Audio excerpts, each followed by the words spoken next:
সেদিনকে গেছিলাম চুল কাটতে। আসলে বিয়ের 1 বছরের মধ্যে যেহেতু চুল কাটতে নেই, তাই চুলটা আমার অনেকটাই বড় হয়ে গেছিলো। দেখছিলাম চুলের নিচটা টোটালি ড্যামেজ হয়ে গেছিলো, না কাটলেও হতো না।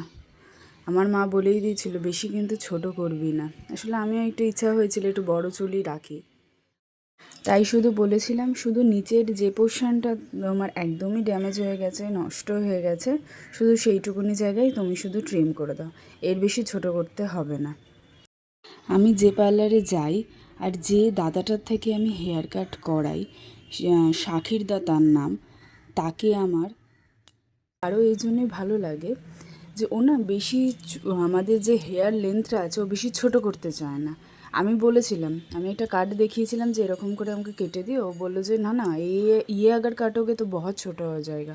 তো এই জন্য আমি বললাম যে বেশি যদি ছোটো হয়ে যায় তাহলে থাক, কাটতে হবে না, শুধু ট্রিম করে নে।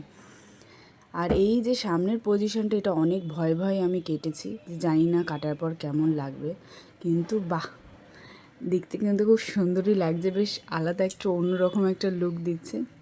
মানে এতদিন পুরো চুলটাই আমার লেন্থটা সেমই ছিল সামনে আর পেছনের দিকে, তা এখন ভাবলাম সামনেটুকু একটু কাটি, তাহলে একটু অন্যরকমও লাগছে। সামনের চুলটা কাটার পর কিন্তু নিজেকে দেখতে বেশ ভালোই লাগছে, কি বলো?